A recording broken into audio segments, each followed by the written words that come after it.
call the House to order, and it gives me immense pleasure to open the final of the Vienna 2014 on the motion that this House believes that no state, in any situation, has the right to demand, encourage, or promote its citizens to fight or die for the country. Without further ado, I'm very happy to call the Prime Minister to open this debate and defend the motion that stands in her name.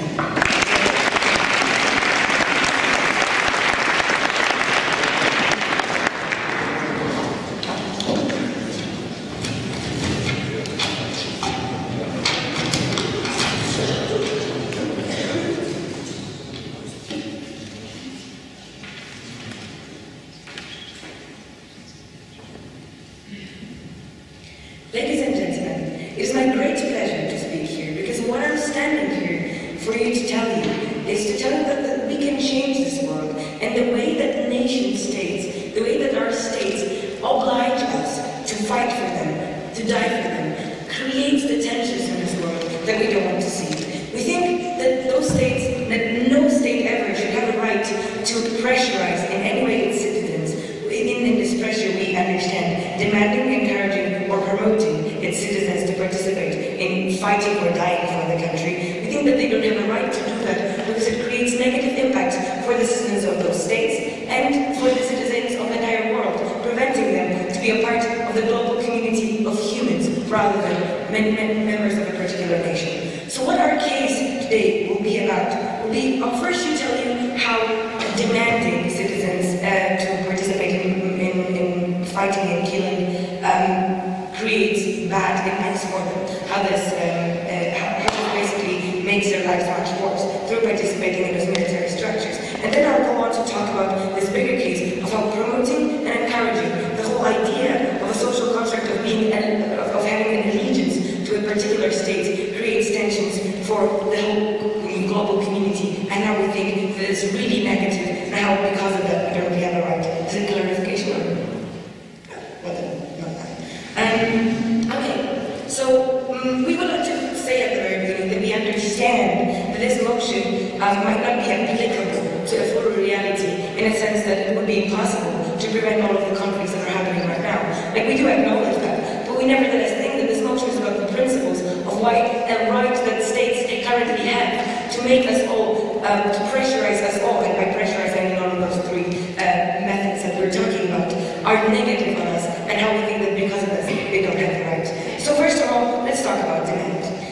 We think that demanding participation is one of the harshest ways in which states can do that. And why do we think that participation in those military conflicts is something that has a negative impact on individuals involved with them? First of all, we think that if it occurs that you actually have to participate in a particular military conflict, so you're not only just going through training, but you're basically fighting, what that means to you, you develop things like post-traumatic stress disorder. These are pretty basic things that mean that when you are participating in a very, very violent conflict, you simply end up being worse off as an individual because you have all those traumatic experiences, and you might also be mutilated and things like that. We think that this is pretty basic, and that this demand that they have and the negative impact on individuals that it has is very bad. But we also think that participating in those military structures themselves is something the states particularly don't have a right to do. Why is that so?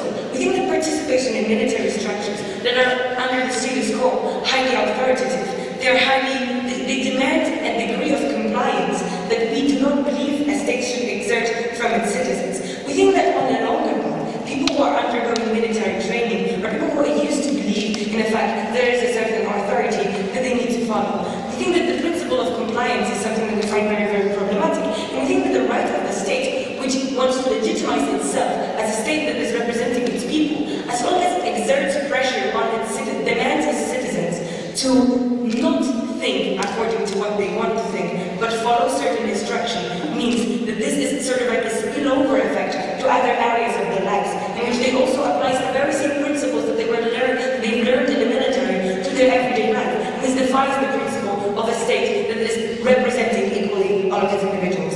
I'll take over. In the instance where an external force is invading a country and people will be killed, doesn't that state have a right to ask people to protect that nation? We don't think that the state has a right to ask those people to defend this nation. We think that those people will probably do that. We think that currently, people will probably do that. We don't think the state has a right to ask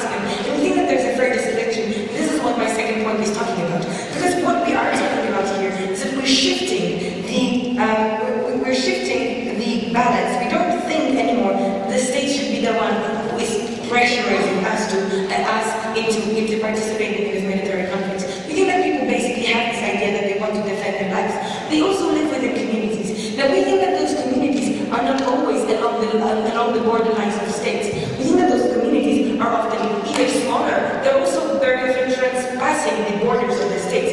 We think that in this particular instance, it is very important that those people would anyway defend those communities. Now what we think that this motion really introduces is the further encouragement of such an attitude in which you support people who are, in which you can support people from your own circle, from your own community, but you're not pressurized by the state. Because what we think that promoting and encouraging participation in the military system does is it creates the social contract of allegiance to the state, the construct of allegiance to the state.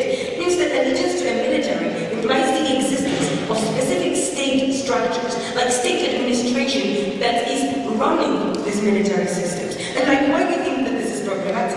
We think that those particular national structures of governance are something that creates divisions between people. We think that power on a national level, linked to the concept of a bureaucratic military state, which promotes and encourages its citizens to participate in military actions, is something that is very harmful for individuals and for the global community, because those people having the idea of them paying the primary duty towards the state rather than to the community they belong to are facing a trade, are facing a moment in which they need to prioritize this national state interest over the interest of the expression, over the interest of the community they're part of. That also means that the state doesn't have the right to pressurize them to do that, because the tensions that it creates prevent the expression of humanitarian community of all people in the world. Like, we do acknowledge that what we're talking about is a long-term solution. We also acknowledge that the idea of a nation-state is something that Europeans invented somewhere around the 18th and 19th century, and that this is something we transfer to the entire world. We think the world is created according to those nation-states. We think that through militarization of those states, and the idea that you owe allegiance to a particular military structure created by a particular political system within your country, you are pressurized to do things that are not according to what the human nature is like, in which, in this human nature, yes, you do want to defend your life, but you don't need to do this for people who are an abstract community, but for people who are your real community. And for those reasons, because we think that, first of all, demanding means that people need to comply to certain standards, that means that they're not rightfully participating in the states, and secondly, because we think that it promotes this allegiance to a state and military and political structure that limits individuals, we beg you to propose.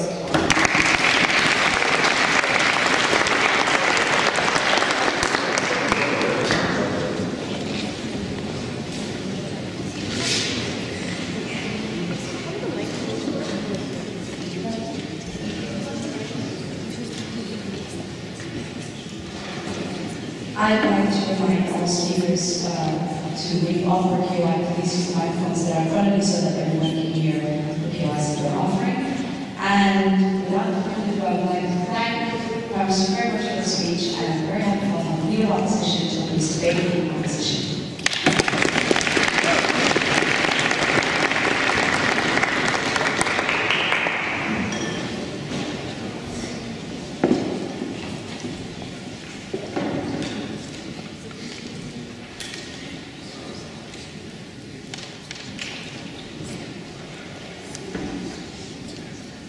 Ladies and gentlemen, war and fighting and dying for your country is obviously something the opening opposition team doesn't think we should just do, for no reason.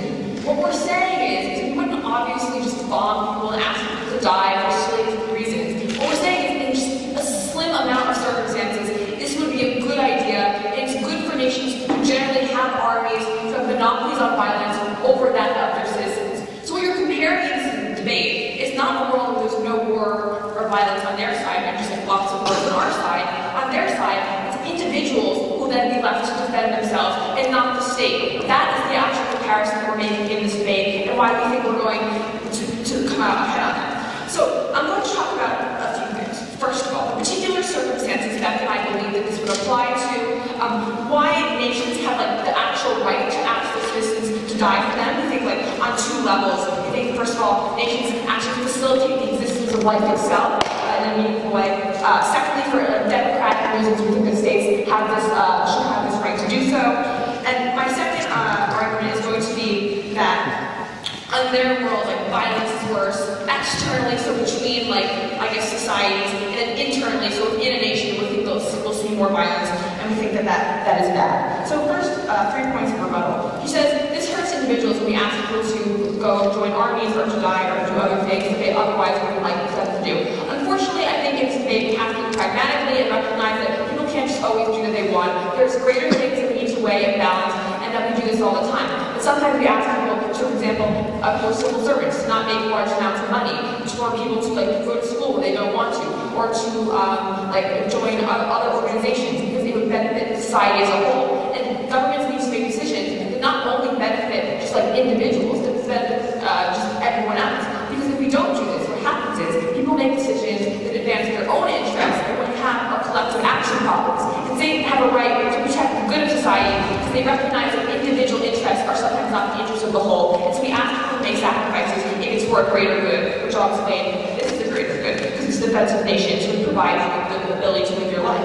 Okay, second of all, she's a problem with compliance and people just being asked to do things that they don't want to, like the brainwash. Well, I have a response to that. I don't think that people are just brainwashed into like joining these armies and they don't do it for any reason. I think that, in fact, countries have lots of debates about these things and they decide whether or not they want to go into a conflict based on a consensus decision because many of these things we're talking about exist like within democratic nations or like because the people in the society in fact believe that they are defending something that they truly believe in. And so it's not just that we're like putting guns to people's head for them to do this or like not. We think that people aren't like dogmatic about this. They're making actual decisions that they want to do that. Thirdly, she's like military structures are very bad. But I didn't really get much reasoning about that. But I say military structures are actually quite good because when states have big military structures or big armies or other types of weaponry, it means the people in society aren't very tempted to go try to overthrow those governments or try to like overthrow them, which is really good because that means you have like a certain amount of order in society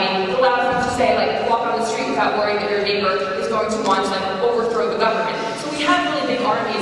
It's good because people don't engage in like needless violence. Okay, let's talk about the circumstances. Beck and I think that there are certain circumstances in which this would apply. We think that in defense of your society, in the sense that there's an external threat, we think that you should go in and you should defend your nation because you have an obligation to the citizens that live in that country to be able to continue to live their own lives. So in that particular situation, we think that it's the right of the country to ask individual citizens to die for the greater whole and for the greater good of all the other people living in the society so that they can continue to live their lives. We think that nations, the reason that they can do that is because nations facilitate life itself and your ability to live life. What do I mean by this? What I mean by this is they like build your roads, they give you education systems, they like provide you contract law so you can have businesses, they provide infrastructure, they give you a sense of identity, and other things that like literally facilitate your ability to live your life. And so because these states provide all these other things for you, they have a right to ask you to put your life on the line because they actually give you the ability to say, like, do the things that you want in your life. So, like, go get a job that you want because they gave you an education. Or to be healthy because they gave you health care. So, like, when you're sick and dying, the state actually does protect you. So because the state protects your life, because the state gives you the ability to choose about your life, we think that they have a right to ask you to give up your life for the lives of the citizens.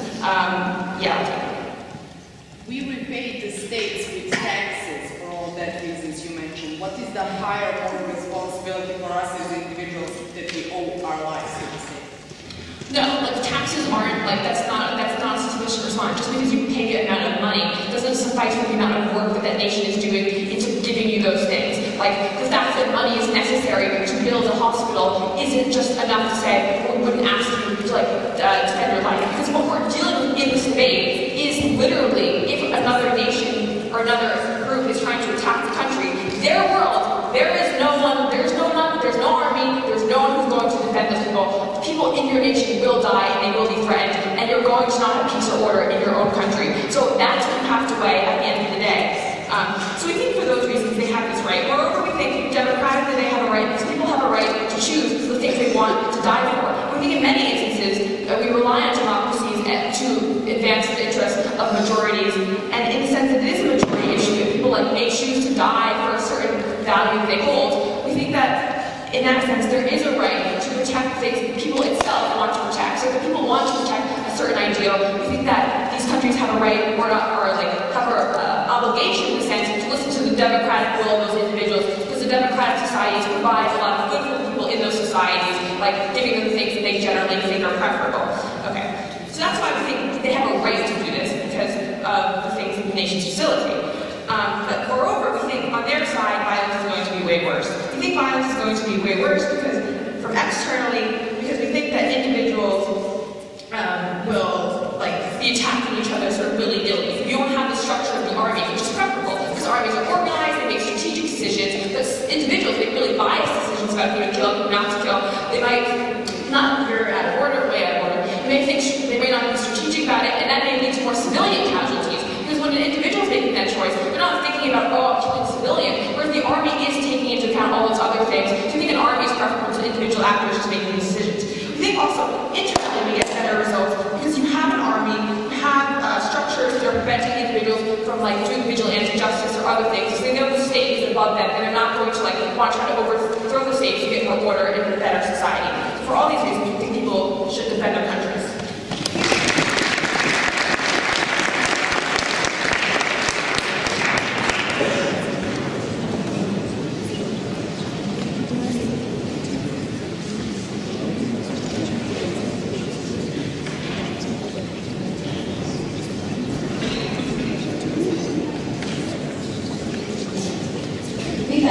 Very much for the speech. We're very happy to welcome the Deputy Prime Minister to continue this debate in this opposition.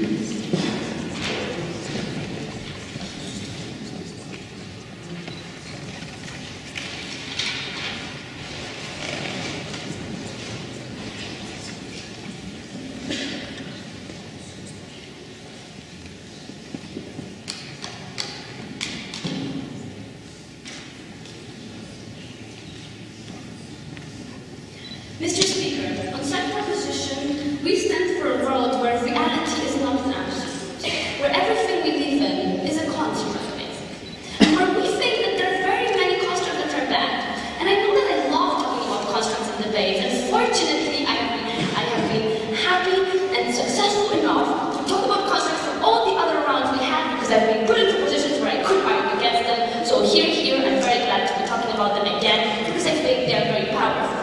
And I think they're sometimes very bad as well. And if they are very bad, we have to understand that there are different ways in which societies could be acting. The worst thing that happens in societies in general, Mr. Speaker and the audience, is when people come, Madam Speaker, sorry, is when people come with arguments like, this is reality, and that's the way it is. This is human nature, and that's the way it is. As if we could never form communities around different values. As if history didn't teach us that we can form communities around different values.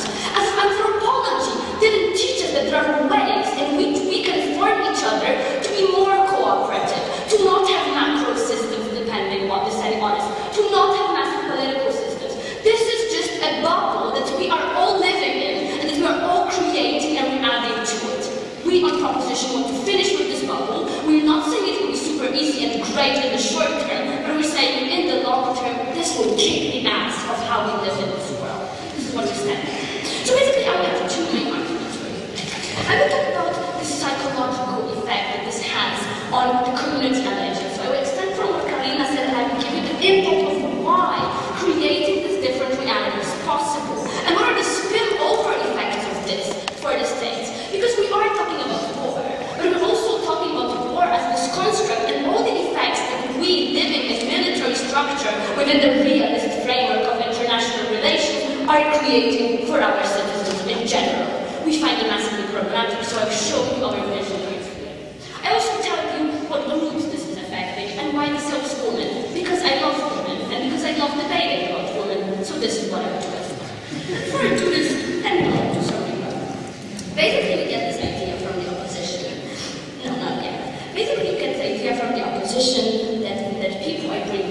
brainwashed and there is no reason for what's happening, and basically that we have this consensus to be acting in this specific way.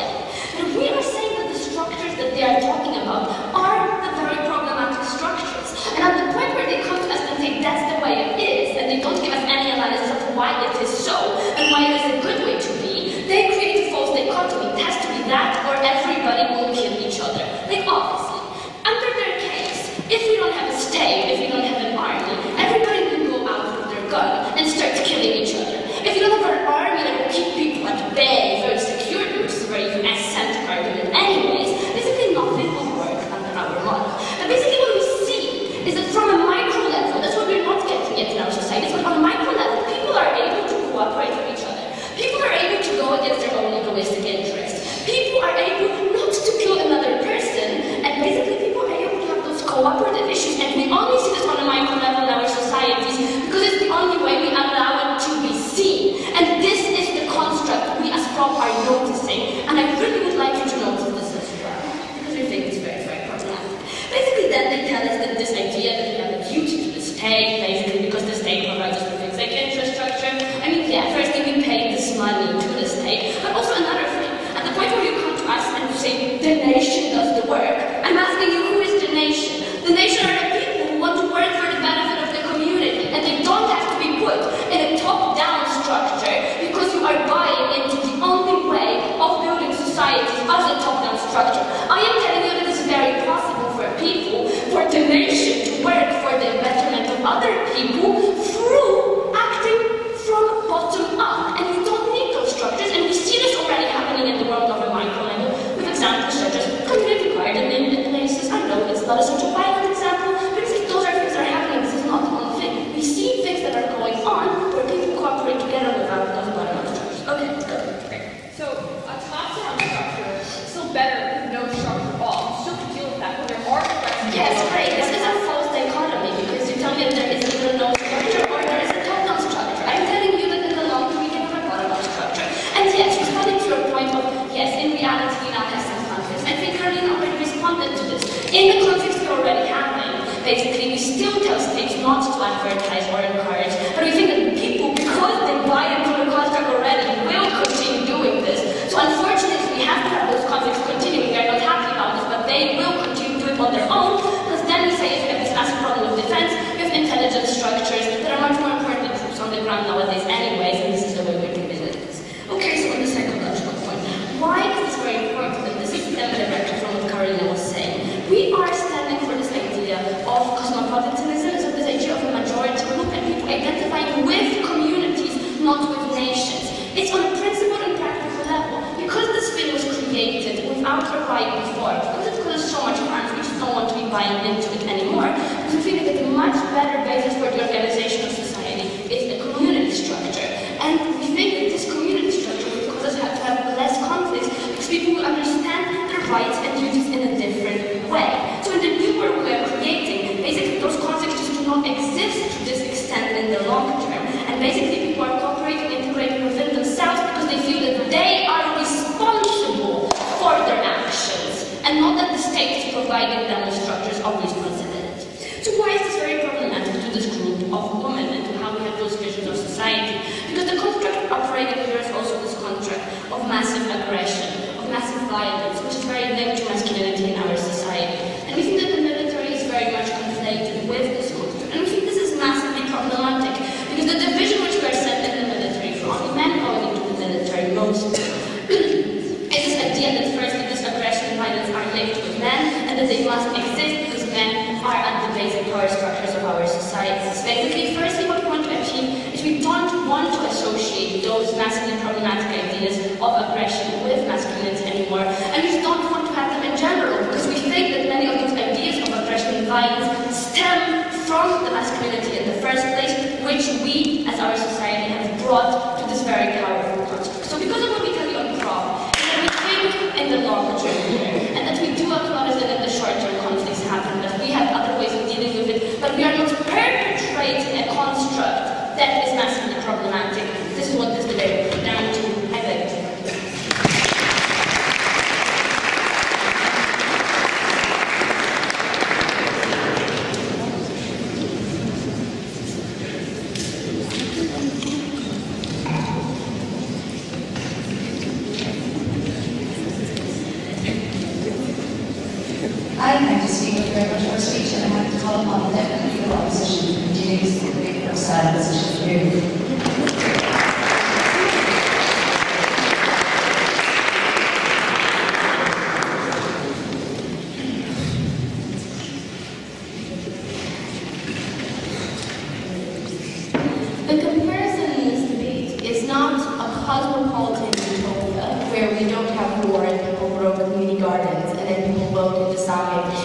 have certain type of flowers. The debate is whether or not nation states are superior at organizing and therefore have an obligation to protect people. We think when you talk about the comparison in reality, although they'd like to prop this as philosophical, you're talking about religious and ethnic lines, or potentially like socioeconomic lines, on where people decide who to band together with, who to organize, when their people are under threat. And we explain to you and compare how it's a much more likely scenario, and why when that scenario is more likely, we would prefer to have nation states rather than individual people. Okay, I have 3 points of rebuttal. First off, they explain to us that top-down systems are bad, and then they stop explaining to us why top-down systems are bad. I would argue, in fact, that top-down systems are really good for getting information out on a quick level. If there's a conflict and everyone has a different opinion and there's no authority figure to tell you what the correct information is, it's very hard for you to make a decision that is rational and that does not endanger your life, particularly when we're talking about very violent things. It also means that multiple people can be making decisions that don't necessarily go for the interests of the group. When you have something like a representative democracy, it means that everyone elects someone to make a decision. If you don't have an executive leader who's already put in place, it's very hard for us to all go and have a referendum to vote whether or not in certain situations to drop a bomb. Like, well, that would probably be ideal. It's just not practical in time constraints. Okay, that was done then. So the next point of rebuttal is she tells us communities don't have conflicts. I would highly disagree with this. I think that in many scenarios where communities feel that there's even like a misperception of like another group, or they feel uncomfortable with another group, they're more likely to feel confident in attacking that group when that group doesn't have someone in authority to protect them, or is potentially weaker. If they have a resource you want and they don't have someone to protect them, you're pretty much able to take that resource. And I'm going to explain to you in particular cases like the Democratic Republic of Congo, why we prefer them to have a nation state for the violence they have currently. Last point about women. As a women and gender study major, I think the best example against this is Israel. I think we can have places, yay, Israel. When you describe war as a masculine feature, you in fact are you're describing women as not having the characteristics that mean like assertive, courageous, or ability to fight for themselves. So we think that a government we like, when we think you have war, is when they don't buy into those arguments that you unfortunately did. Okay, so states actually have an obligation to have a monopoly on power. I'm going to first explain to you, or reconstruct what Marielle tells you, and then compare that to why that obligation is there for like religious and ethnic groups, without religious and ethnic, yeah. Okay, so first point. So we think states have an obligation because they oftentimes represent a group of people. So if a group of people says, we don't feel safe because we have like oil or we have another resource and no one's going to protect us, if that group says, we really would prefer if no one else invaded us, could you protect us?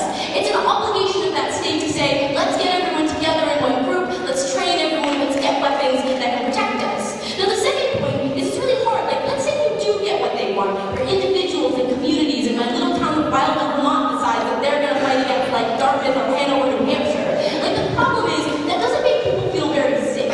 Because when you don't have the resources to protect yourself, you protect yourself on things like familial lines. That means my dad will grab a gun and my mom will grab a gun, and we don't think that a state trooper who's trained to know how to use a gun is better at taking care of the situation. What we think, in fact, makes it far worse, is people feel very unsafe in their borders. That means you're constantly questioning the people around you. If they're actually people you should trust, if they're people that actually should be a part of your society. When you have a construct of a nation, it allows you to have everyone in that geographical location be safe to you. You don't hate them automatically when you don't feel scared. We think that that's a problem. Now the last point, we think not only do you have better resources, like better technology, a group of people can't build a nuclear bomb, a nation can. And while we don't necessarily promote nuclear weapons, we think that the idea of two nations having them defects, like USSR, Cold War, people didn't kill each other, blah blah blah, is better. So last point, stability. We think people don't feel stable. Look at Ukraine. When the nation is unwilling to protect the people or to protect a group of land, people take up arms and attack that group and have internal conflicts. Before I get on to the comparison of religion, go ahead, back up. Who gets to decide what national interests are? The democracy. Okay. Comparison. Yeah. It's in any case, not just in like North Korea. I'm sorry. Okay. So religions. Why are they worse at having conflicts, and why do we prefer nation states? So religions oftentimes have a concept of an afterlife. We think this escalates violence in the majority of cases, because you don't just want to get rid of, for example, in the Democratic Congo, certain groups of Christians. You need to get rid of all the Christians or all the Muslims, because they internally affect your ability to get an afterlife or to move into other periods of your life. We think that when you add a heaven or hell dynamic to religion, you not only don't allow people to make a choice into that religion if they're not born into that category or born into that group, but you also escalate the violence because it becomes about afterlife and your salvation, not just the nation and like a short-term conflict or a short-term period. We think that it actually makes things bloodier and it makes people act crueler. We think that's bad. So why are ethnic conflicts the comparison as well, and why we don't like those? So particularly in ethnic conflicts, we see that the resolution to those conflicts are really bad. Because the problem is, if you are an ethnicity, like in Rwanda, for example, and you're like a Hutu and a Tutsi, it's really hard after that war, if those two groups of ethnicities that have been defined go against each other. Because it's hard for you to look at someone who represents a Hutu or a Tutsi and actually be able to have a conversation with them and trust them. Within nations, once that war is over, or once that thing is ended, the nation is able to make an authoritative decision that we're not going to attack that country again, or we're going to have safe borders with that country. And ethnic lines, there's no consensus, like not all group of ethnicity decides now we're okay with the other group. And it means that people are more likely to act on their own behalf, and that's really bad. So at the end of the day, we think we make people safer internally in the country because your neighbor doesn't take up arms because they're worried you're not the right race or religion, and they're worried that maybe you're with the terrorists or something. But we also think that it means the process of statehood is far better at organizing people, far better at giving people training, and being able to make strategic decisions. At the end of the day, we far prefer a community garden, but unfortunately, what we have is ethnic or religious tensions versus statehood, which you can opt into and opt out of. Thank you.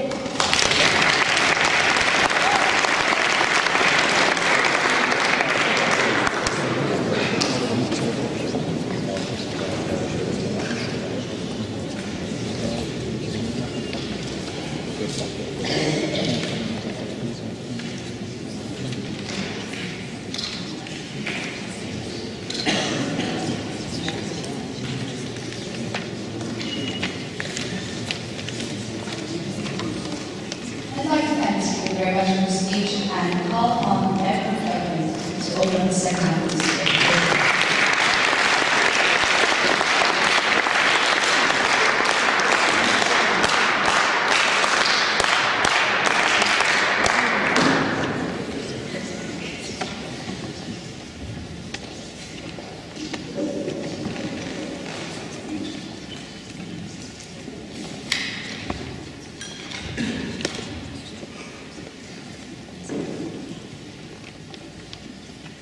Thank you, Madam Speaker.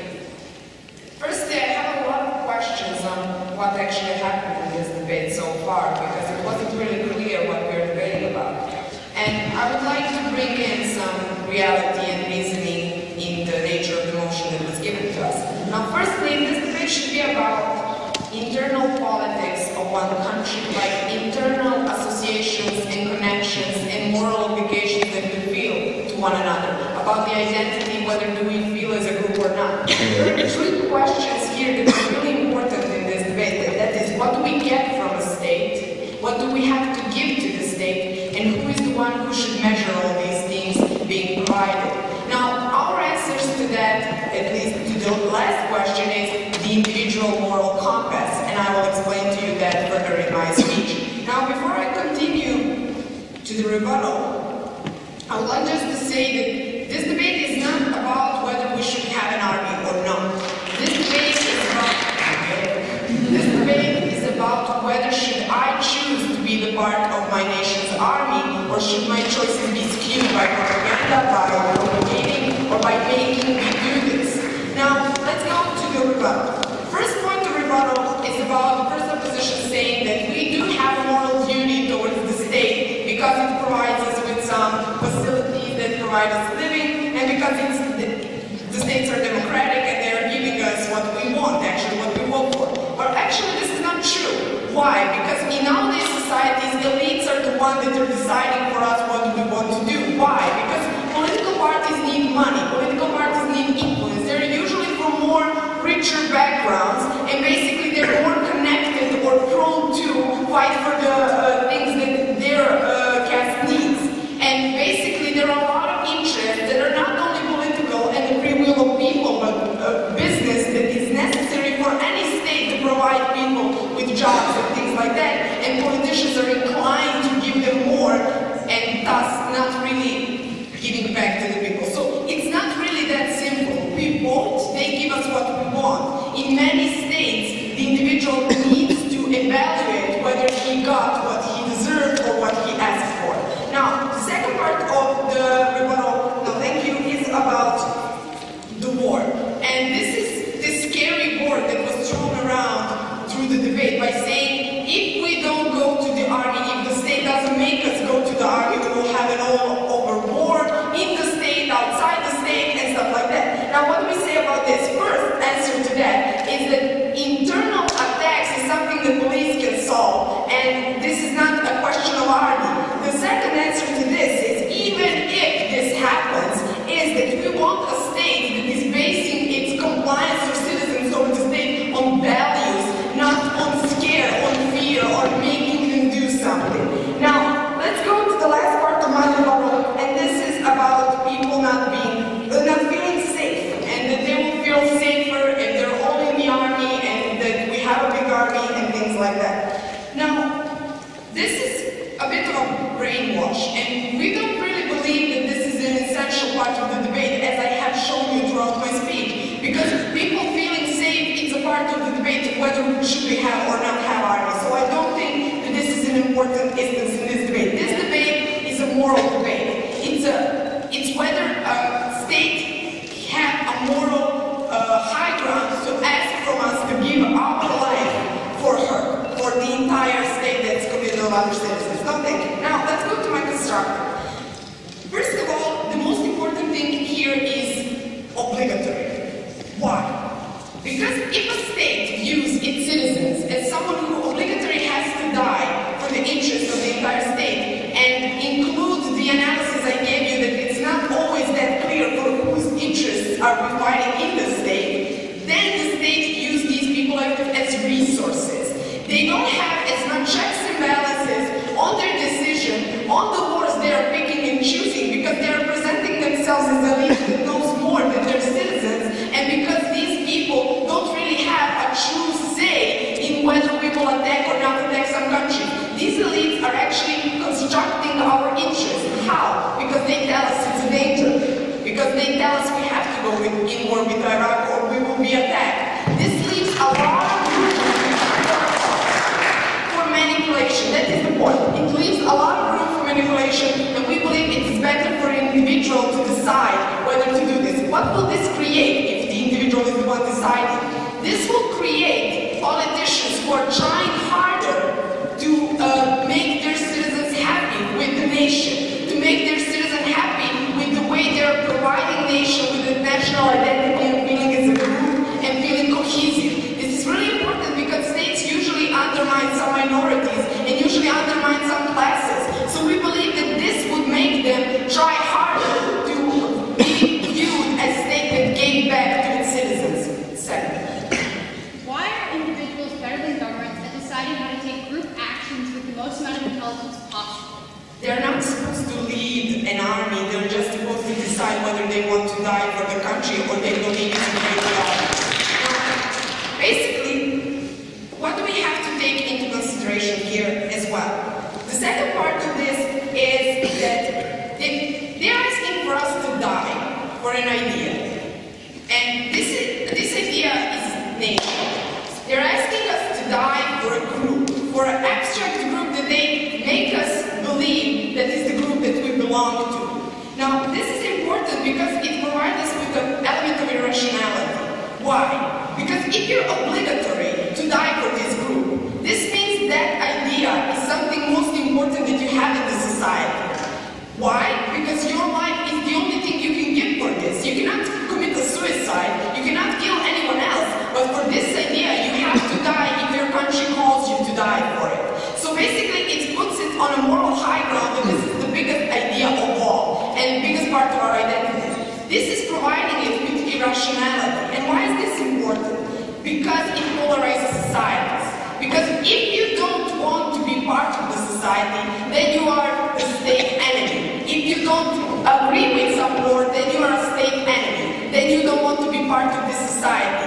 It's creating this sort of construct that we need to support all the decisions considering our national interests that political parties tell us that we have, or we are against them. We don't want to be part of this society. For all these reasons, I beg you to propose.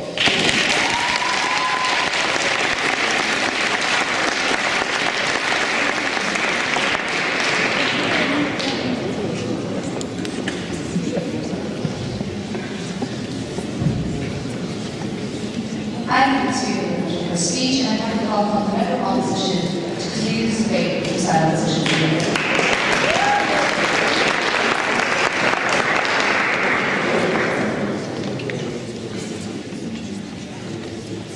To continue the ongoing debate tradition of continually re-clarifying what this debate's about, I'm going to start my speech by saying this debate is about questioning whether there are any times the government should incentivize or coerce military participation. Opposition side says yes, there are some times, albeit not that many times, where the government should probably step in, where individual choice fails, or bottom-up choices, though we would like them to work, might not be the demands of the situation. We acknowledge that the question of whether or not armies are good is relevant to this debate, but only insofar as the government is deciding how it should act.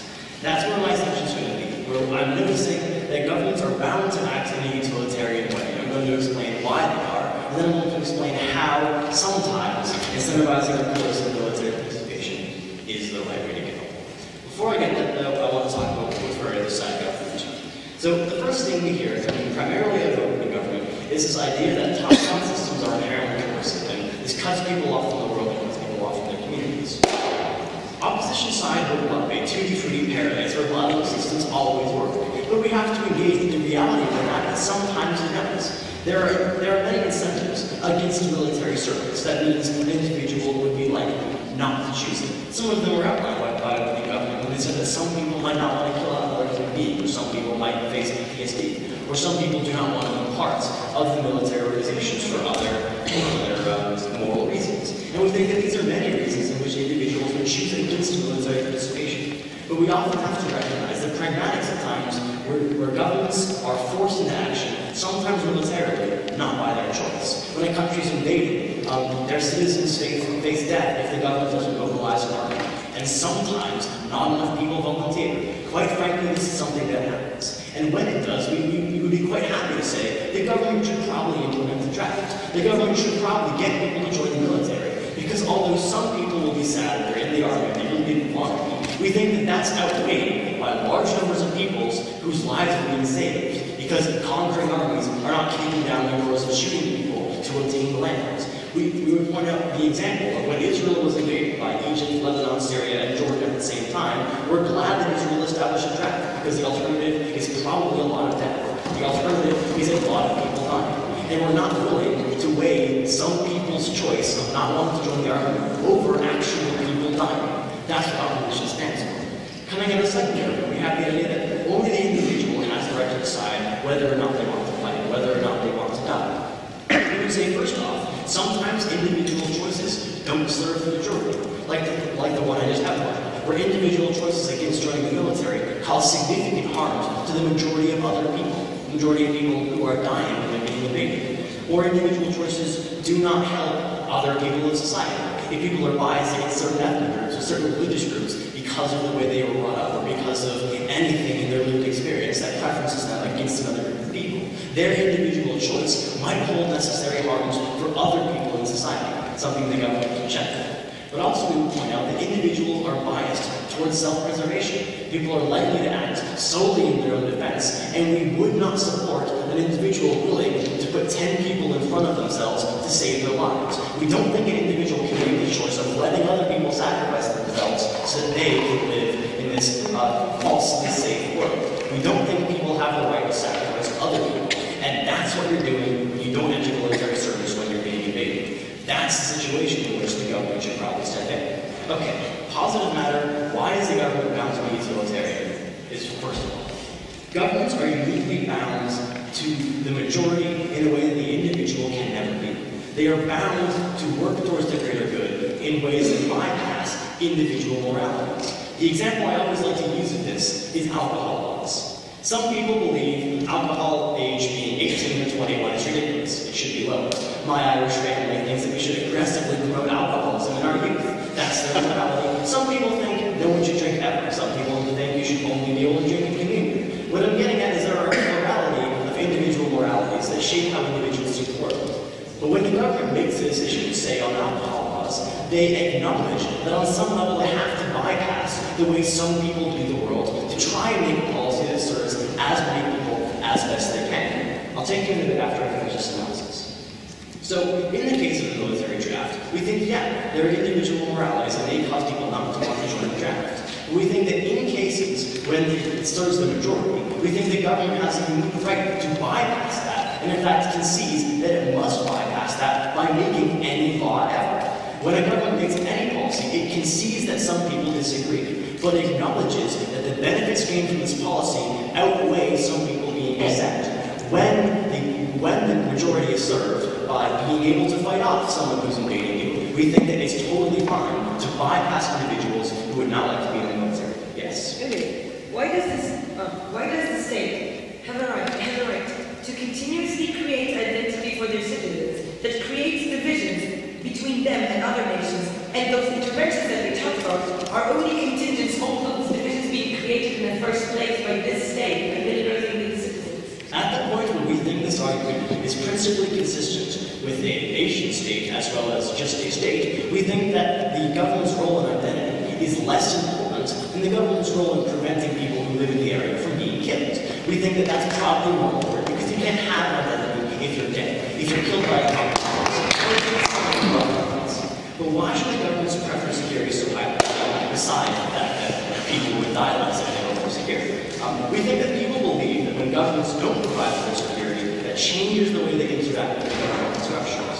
It does this in two ways. One, people would just disengage with society. If people believe the justice system does not have their best interests at heart, then they're not going to engage with it. That's why many ethnic minorities don't engage with local police, because they believe the legal system does not have their security at heart, because they believe that their security is not something the government is preferencing. They would disengage with legal systems because they feel it doesn't represent them. And if we want, like, broader security for people, we want people engaging with the police, we want people engaging with legal systems, people disengage with democracy, because they believe that the outcome of their vote does not hold their security at heart, does not hold their protection at heart. People only vote if they believe the outcome of their vote is something that has a profound effect on their security and their life. But thirdly, we would say that security is a prerequisite for every other right to be had. You only have the ability to express yourself through freedom of speech if you feel you have the security to do so. If you feel like you will not face repercussions because of what you say through your exercise of that right. Security is the right upon which all other rights are built.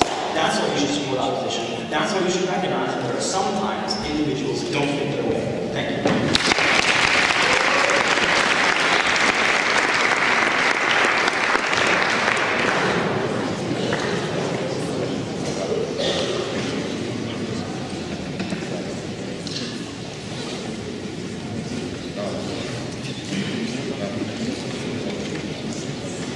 I thanks to the speech and I'm very helpful upon the government predicts some of this debate and some of this issue.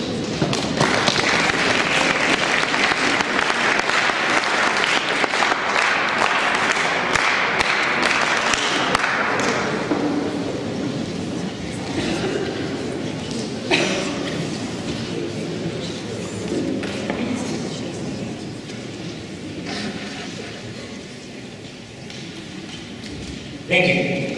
Now, broadly speaking, this debate is of two things, two major points. We say that one, it's about whether there's like moral legitimacy from the government to demand this from us in every possible way, or do we have the moral compass that when we should like actually evaluate whether we should risk everything that we have, or more valuable things that we have, or secondly, which is like my second, broadly speaking, my second flash, is like the pragmatism of it, right? What will this happen? How will this happen in reality? Now here I'll have like these micro points by explaining how these even democracies has failed us in terms of respecting our rights, for defining national interests, and how they fail us in defending us in the long run. and I'm going to speak about how this element of necessary military is something that harms our ways of defining things in societies in terms of dangers that represent other countries and other stuff, and we do not want these to be in the hands of the elite state.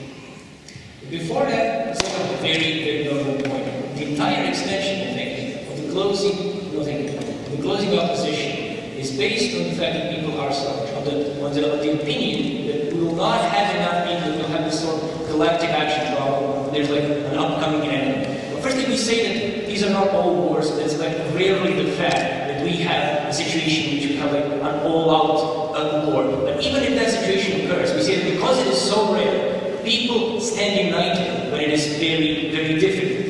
We don't buy the story that people will just flee away. We think that there's a huge possibility that they will unite. We haven't heard any reasons except the premise that people are selfish in general to believe otherwise. But except that, we believe that the elements of their explanations of people having connections to the system are very important for our case as well. They say people have to believe in the legal system. They say people have to believe in the police. We say that people also have to believe in things that they are willing to die. That's very important for us. Because we say that if the state imposes on us, why do we die? There's like an even more risk that people are less prone to fighting than if they feel that this is the right thing to do, than if they feel that this is the right value. And we lose this debate because we have this sort of obligatory conscription or whatever. If we had this debate, more people will be motivated to die for other people, and this is something that we lose because we have this sort of obligatory conscription. And thirdly, in the end, every individual has a moral right to decide whether the state has done enough for him in order for him to give his life to it. And here's my first moral point, which I promised within the beginning of my speech. What we say is that the relationship between the state and the individual goes as follows. The state provides us with services, with infrastructure, with some basic framework of function. What we have in return is to give this sort of tasks. What we have is to obey its laws. What we have is to show broad respect for the state, or whatever. We think that there are like so many ways in which we can repay the state when it gives us, okay, we have like higher taxes, whatever, but whatever they do, we don't think that they have a moral legitimacy to make us give our lives for the state. And here's why. We believe that the fact that there are like hospitals and schools does not mean that we should give our own lives for the state. And this is why, because every individual is unique, no thank you, in its relationship with the state.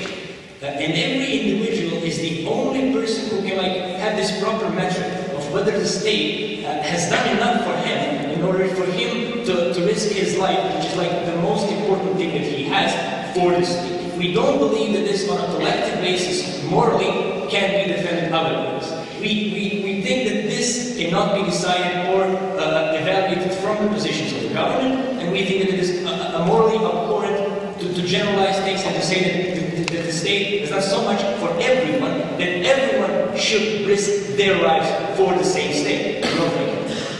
Now that's the morality clash that we win because of these metrics. But here's like the pragmatic clash, which is basically probably the reason why we have this sort of obligation, why we had this sort of obligation in the first place. But we say that even this is something that we win with. Here's why.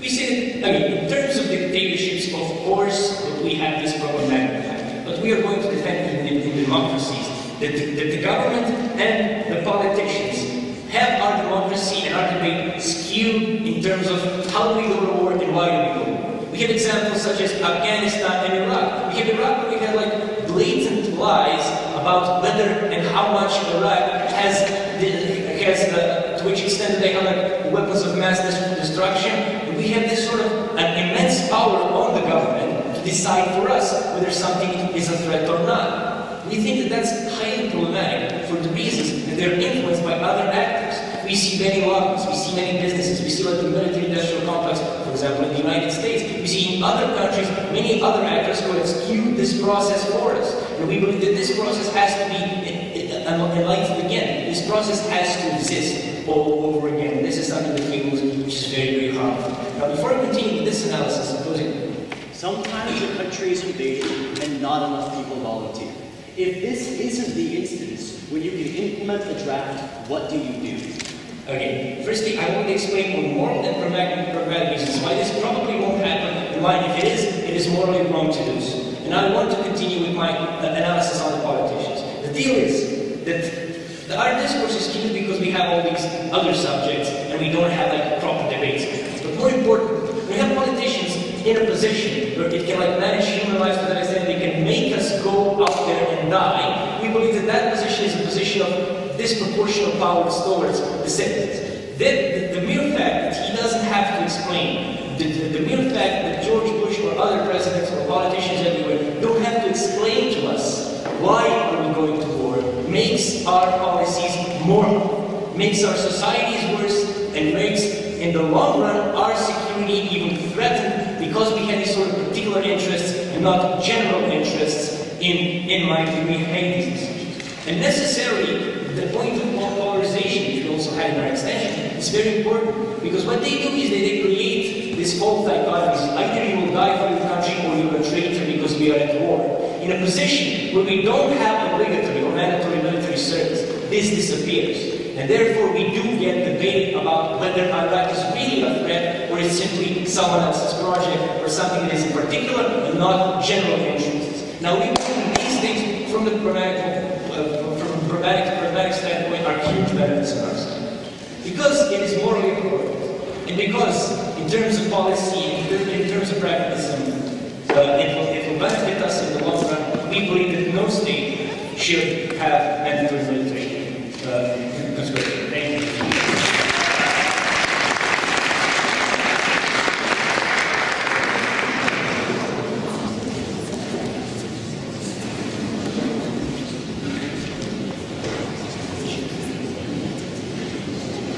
I'd like to speak for the speech and to sum up this debate for side opposition, and as a whole, I'm very happy on the opposition.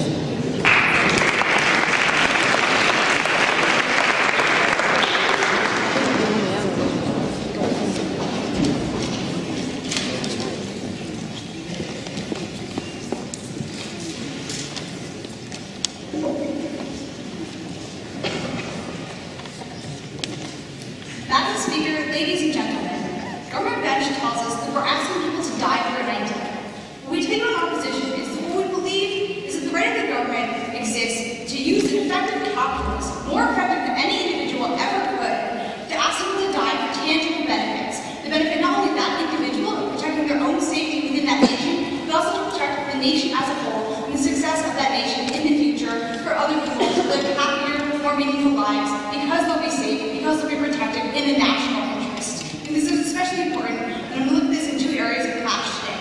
Firstly, does the government have the right to demand citizens to act on a principled level? And secondly, does the government or do individuals act in the best interest on a more practical level? What are we going to see happening from this? Let's go right in. So does the government have a moral right to demand citizens to act in defense of the country? We hear from opening government this idea that demanding participation equals real tangible benefit, like harms to citizens, like PTSD. We accept that there are small individual harms, and these pale largely in comparison to the kind of things we told you on our side of the house, since they refuse to engage with. So you kind of get situations where nations are forced to protect themselves against invading force, or they're forced to protect themselves before their own citizens get slaughtered by another group. So in these situations, we're okay with some soldiers experiencing trauma. We're okay to subjugate some individuals for the benefit of all individuals within that society. Because the government we need to be weighing the interests of our own citizens, our own interests to protect our own citizens, to protect our way of life, against the kind of intangible benefits they claim will happen on their side of the house.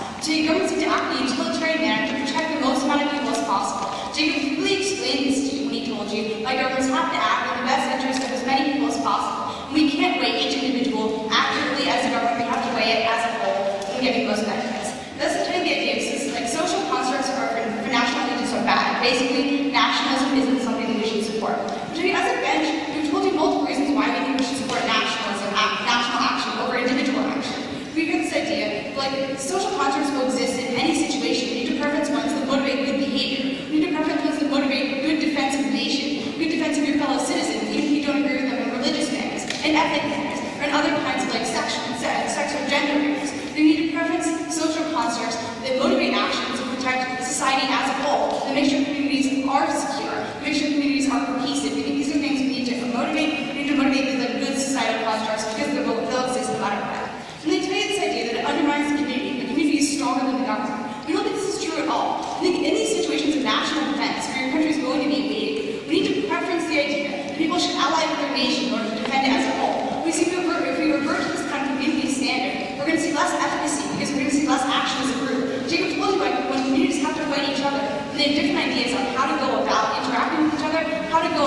defending the nation. That's when we see real problems coming to how do we defend the country and how do we best protect people. The nation is the easiest way, and top-down solution is the easiest way to share information, to share defense tactics in the most efficient, efficacious way possible, and in the way that leads to the most reaction for the most amount of people, aka the most benefits and the most national security. We think communities are not as good as nations at doing this.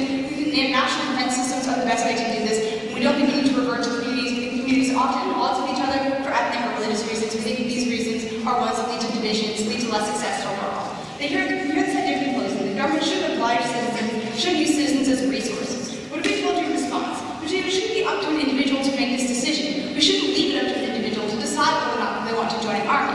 Because I think this leads to a collective action problem later on. Jacob explained this to you. He explained why this is really bad in reasons of national defense.